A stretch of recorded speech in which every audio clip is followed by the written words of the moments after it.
Close your eyes and imagine standing in the middle of the Sahara Desert. You feel the scorching sun beating down on your skin. Sand stretches endlessly in every direction. The landscape appears lifeless, hostile, completely unforgiving. Now, open your eyes to a different truth. What if I told you that this same desert was once a thriving paradise? A place where ancient humans built communities, where rivers flowed freely, and where wildlife roamed across vast grasslands. This is the story of the Green Sahara, a chapter in Earth's history that challenges everything we think we know about one of the harshest environments on our planet. Approximately 10,000 years ago, the Sahara Desert looked nothing like the barren wasteland we recognize today. Instead of endless dunes of golden sand, this region was covered with lush vegetation. Tall grasses swayed in gentle breezes. Acacia trees provided shade across the landscape. Lakes dotted the terrain, their waters reflecting clear blue skies. Rivers carved their way through valleys, creating networks of waterways that sustained countless forms of life. The transformation was so complete, so dramatic, that modern scientists struggle to convey just how different this environment truly was. The evidence for this green paradise comes from multiple sources. Archaeological discoveries have revealed ancient settlements scattered throughout what is now desert. Rock art, carved and painted on stone surfaces by people who lived thousands of years ago, depicts scenes that seem impossible in today's Sahara. These artistic treasures show giraffes stretching their long necks to reach tree branches, elephants gathering near water sources, hippopotamuses wallowing in rivers and lakes, crocodiles basking on riverbanks, even fish swimming in waters that have long since vanished. These weren't fantasies or mythological creatures.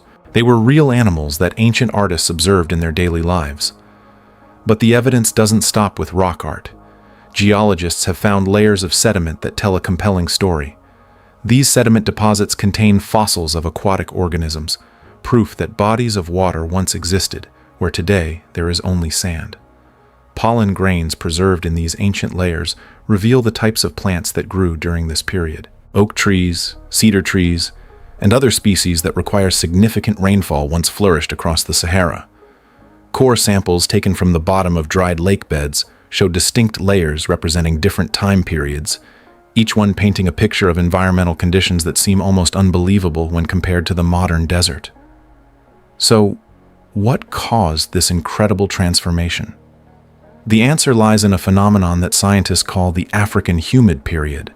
This wasn't a sudden change, but rather a gradual shift that took place over thousands of years. The key to understanding this change involves the Earth's orbital patterns. Our planet doesn't orbit the sun in a perfect circle. Instead, the orbit varies slightly over long time periods. These variations, combined with changes in the tilt of Earth's axis, affect how much solar radiation different parts of the planet receive during different seasons. Around 23,000 years ago, changes in Earth's orbital parameters began to have a profound effect on North Africa. The African continent started receiving more direct sunlight during summer months. This increased solar radiation warmed the land more intensely. As the land heated up, it created stronger temperature differences between the land and the ocean. These temperature differences are crucial because they drive the movement of air masses. Warmer air over the land rises, creating areas of lower atmospheric pressure. Air from over the oceans carrying moisture rushes in to fill this low-pressure zone. This process intensified the African monsoon system. Monsoons are seasonal wind patterns that bring heavy rainfall to tropical regions. As the monsoon system strengthened, massive amounts of moisture began flowing into North Africa. Rain fell regularly across the Sahara region. Rivers that had been dry for millennia began flowing again. Lakes formed in basins and depressions across the landscape.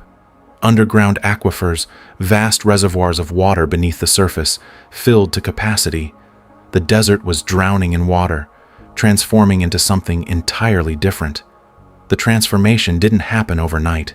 It took approximately 2,000 years for the Sahara to transition from desert to savanna grassland. But once the change was complete, the region became one of the most hospitable environments on Earth. The climate during this period was remarkably stable. Rainfall patterns were predictable. Temperatures, while warm, were moderated by the presence of all that water. Vegetation spread rapidly, taking advantage of the abundant moisture. Grasslands covered areas where sand dunes exist today. Forests grew in regions that now receive almost no rainfall whatsoever. This verdant landscape attracted wildlife from across Africa. Large mammals migrated into the region, following the promise of food and water. Herbivores came first, grazing on the abundant grasses and browsing on shrubs and trees. Predators followed, hunting the herbivores. A complete ecosystem developed with complex relationships between different species. The Sahara during this period would have resembled the modern-day Serengeti or the savannas of East Africa. Herds of animals moved across the landscape with the changing seasons. Predator and prey engaged in the ancient dance of survival that has characterized life on Earth for millions of years. But perhaps the most significant inhabitants of the Green Sahara were humans. Archaeological evidence shows that people moved into the region as conditions improved. These weren't temporary visitors or nomadic groups passing through. They established permanent settlements. They developed sophisticated cultures. They adapted to their environment in remarkable ways. The people of the Green Sahara were primarily hunter-gatherers initially, but they gradually developed new technologies and ways of life. One of the most important developments was the domestication of cattle. Evidence suggests that cattle herding began in the Sahara region around 8,000 years ago, making it one of the earliest centers of pastoralism in Africa. People learned to manage herds of cattle, moving them to different grazing areas as seasons changed. This pastoral lifestyle allowed communities to support larger populations. It created surplus resources that could be traded with other groups. It fostered the development of social structures and cultural traditions that would influence African societies for millennia to come. The rock art left by these ancient peoples provides fascinating insights into their lives. Some of the most famous examples come from the Tassili Niger Plateau in what is now Algeria. Here, thousands of paintings and engravings cover rock surfaces. The oldest artworks date back roughly 9,000 years. Early images show wild animals and hunting scenes. Later artworks depict domesticated cattle and scenes of pastoral life. Human figures appear frequently, sometimes dancing, sometimes engaged in daily activities. These artistic traditions continued for thousands of years, creating a visual record of life in the Green Sahara. The artworks also reveal something profound about the people who created them. They weren't merely surviving in this environment, they were thriving. They had time to develop artistic traditions. They had the resources to support specialists who could dedicate themselves to creating these elaborate images. They had complex belief systems and cultural practices. Some of the rock art appears to have religious or ceremonial significance. Figures are shown in ritualistic poses. Symbols are repeated across different sites, suggesting shared cultural meanings. These were sophisticated societies with rich cultural lives. But the Green Sahara wasn't just a single uniform environment. The region contained considerable diversity. Some areas had dense vegetation and permanent water sources. Others were more open grasslands with seasonal streams. Highland regions received more rainfall and supported different types of vegetation compared to lowland areas. This environmental diversity meant that different human groups adapted in different ways. Some focused on fishing in the lakes and rivers. Others specialized in hunting particular types of game. Still others developed advanced techniques for gathering wild plant foods. The lakes of the Green Sahara were particularly important. These weren't small ponds, but substantial bodies of water. Lake Chad, which still exists today but in a much reduced form, was enormous during the African humid period. At its maximum extent, Lake Chad covered an area larger than the Caspian Sea, making it one of the largest lakes on Earth. Other megalakes existed across the Sahara. These water bodies supported rich aquatic ecosystems. Fish populations thrived. Waterfowl gathered in huge numbers. Crocodiles and hippopotamuses inhabited the lakes and rivers. Human communities established themselves along the shores of these lakes. They developed boats and fishing technologies. Archaeological excavations have uncovered fishing hooks, harpoons, and other tools used to exploit aquatic resources. Some settlements show evidence of fish processing on a large scale, suggesting that fishing was a major economic activity. The abundance of fish provided a reliable food source that could support dense populations. It also created opportunities for trade, as dried or preserved fish could be exchanged with inland groups. The rivers of the Green Sahara were equally important. Many wadis, the dry riverbeds that crisscross the modern Sahara, were once flowing rivers. Satellite imagery and ground surveys have revealed ancient river systems that once carried water across the desert. One particularly impressive example is a river system that flowed from the Atlas Mountains in the northwest across what is now the Sahara, eventually reaching the Atlantic Ocean. This river and its tributaries created a network of waterways that connected different parts of the region. These rivers served as highways for both humans and animals. They provided routes for migration and travel. They facilitated the exchange of goods and ideas between different communities. Settlements clustered along riverbanks, taking advantage of the water supply and the fertile soil deposited by seasonal floods. Agriculture may have developed earlier in some of these riverine environments, with people cultivating wild grains or experimenting with plant propagation long before formal agriculture emerged elsewhere in Africa. The climate during the Green Sahara period wasn't perfectly stable. There were fluctuations, periods of increased or decreased rainfall. Some research suggests there may have been short-term droughts that challenged human communities. However, these fluctuations occurred within an overall context of much wetter conditions than exist today. The environmental changes were gradual enough that people and animals could adapt. Populations could shift to different areas if local conditions became less favorable. The overall pattern was one of abundance and opportunity, but nothing lasts forever. Around 6,000 years ago, the conditions that sustained the Green Sahara began to change. The orbital parameters that had strengthened the African monsoon began to shift again. The monsoon weakened gradually. Rainfall decreased slowly but steadily. At first, the changes might have been barely noticeable. A few less inches of rain each year. Slightly longer dry seasons. But over centuries, these small changes accumulated into something dramatic. The transition from Green Sahara back to desert took approximately 2,000 years, roughly the same amount of time it had taken for the greening to occur. This was still relatively rapid in geological terms, but slow enough that it happened over dozens of human generations. People didn't wake up one day to find their paradise turned to desert. Instead, they gradually noticed changes. Lakes began to shrink. Rivers that had flowed year-round became seasonal. Then they stopped flowing altogether. Vegetation began to thin out. Droughts became more frequent and more severe. Human communities responded to these changes in various ways. Some groups migrated, following the retreating monsoon rains toward the south or moving toward the Nile Valley in the east. The depopulation of the Sahara likely contributed to population increases in surrounding regions. Some researchers believe that migrants from the drying Sahara brought their pastoral traditions and cultural practices to other parts of Africa, influencing the development of societies across the continent. The Nile Valley in particular saw significant population growth during this period. Some scholars suggest that the environmental pressures caused by Saharan desertification may have played a role in the emergence of ancient Egyptian civilization. Other groups attempted to adapt to the changing conditions. They developed strategies for dealing with increased aridity. They may have dug wells to access underground water. They focused on species of plants and animals that were more drought-resistant. They changed their settlement patterns, becoming more mobile and following remaining water sources. But ultimately, the environmental change was too severe. By around 4,000 years ago, the Sahara had largely returned to desert conditions. The Green Sahara was gone, surviving only in the rock art and archaeological remains left behind. The story of the Green Sahara raises important questions about our own time. We live in an era of rapid environmental change. Human activities are altering global climate patterns. The Earth's climate system is dynamic, constantly changing in response to various factors.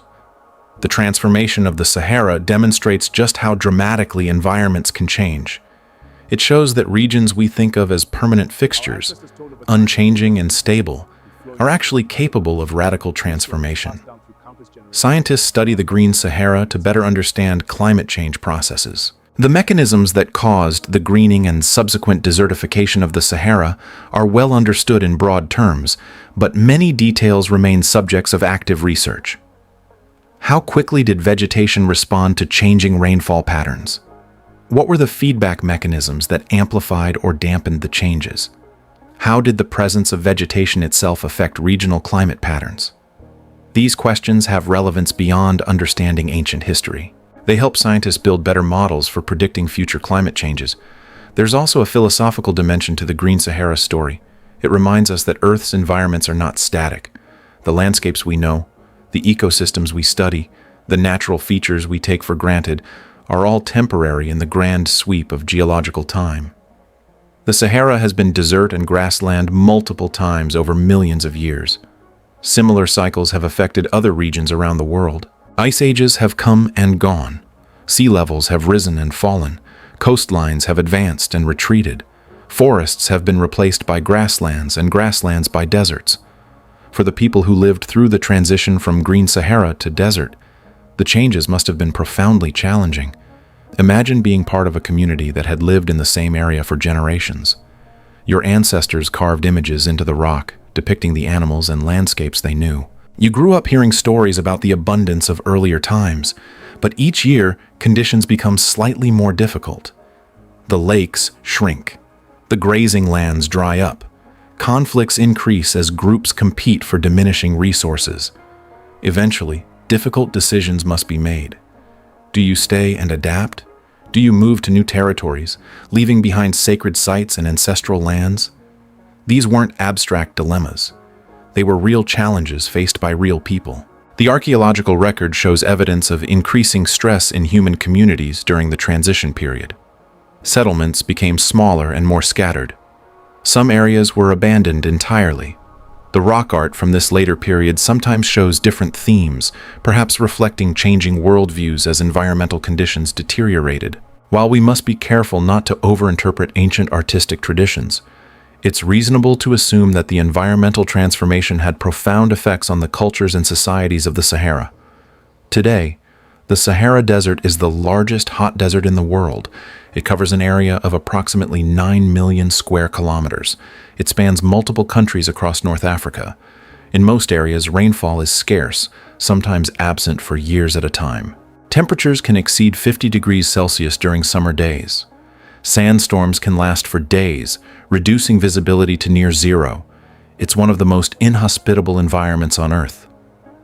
Yet beneath the sand lie the remnants of a very different world. Modern technology allows us to see the Green Sahara in ways that ancient peoples never could.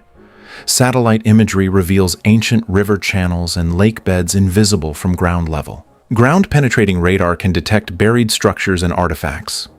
Chemical analysis of sediments provides precise information about past climates. DNA analysis of preserved organic materials tells us about the plants and animals that once lived in the region. Each new discovery adds detail to our understanding of this remarkable period in Earth's history. Some researchers have speculated about the possibility of the Sahara greening again. Given that the transformation was driven by orbital changes that occur in cycles, it's theoretically possible that similar conditions could return. However, this would require changes in Earth's orbital parameters that won't occur for tens of thousands of years. In the shorter term, human-induced climate change is more likely to affect the Sahara in unpredictable ways. Some climate models suggest that parts of the Sahara could receive increased rainfall in the coming centuries, though the magnitude and distribution of such changes remain highly uncertain. There have been proposals for large-scale geoengineering projects to green the Sahara artificially. These range from massive reforestation efforts to proposals for creating artificial inland seas. While such ideas capture the imagination, they face enormous practical challenges. The scale of the Sahara is so vast that any meaningful transformation would require resources beyond current technological and economic capabilities. Moreover, there would be complex ecological and social consequences to consider. The Sahara, despite being a desert, is home to unique ecosystems and human communities adapted to desert conditions. Radically altering the environment would affect these existing systems in ways that are difficult to predict. The legacy of the Green Sahara extends beyond environmental history. It has influenced African cultures and societies in ways that persist to the present day. The pastoral traditions that developed during the Green Sahara period spread across Africa as people migrated. Many African societies maintain strong cultural connections to cattle herding, traditions that may trace their origins back to those ancient Saharan herders. The rock art of the Sahara remains culturally significant for various groups. Some communities maintain oral traditions that reference a time when the desert was green, stories passed down through countless generations. The Green Sahara also reminds us of human resilience and adaptability. The people who lived during this period weren't passive recipients of environmental change. They actively shaped their environments and developed sophisticated strategies for exploiting available resources. They created art that has survived for millennia. They established trade networks that connected distant communities.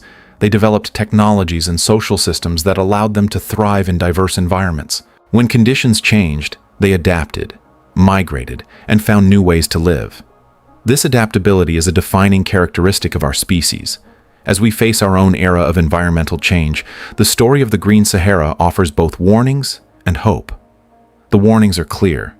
Climate systems can change dramatically. Environments we depend on can be transformed. Resources we take for granted can disappear. Human societies must be prepared to adapt to changing conditions. But there's also hope. Humans have faced dramatic environmental changes before and survived. We have the capacity for innovation and adaptation. We can learn from past experiences to better prepare for future challenges. The Sahara Desert continues to reveal its secrets. New archaeological sites are discovered regularly. Advances in dating techniques allow more precise chronologies. Improved climate models provide better understanding of the mechanisms that drove change. Each discovery adds to our knowledge, but also raises new questions. How many people lived in the Green Sahara? What were their social structures? What languages did they speak? How did they understand their world and their place in it? Many of these questions may never be fully answered, but the search for answers continues. Standing in the modern Sahara, looking out across endless sand dunes, it requires considerable imagination to envision the Green Sahara. Yet the evidence is there, hidden beneath the sand, carved into rock faces, preserved in sediment layers. The desert remembers. It holds the story of a time when life flourished in one of Earth's harshest environments. It's a story about the power of climate to shape landscapes and influence human destiny. It's a story about adaptation and survival.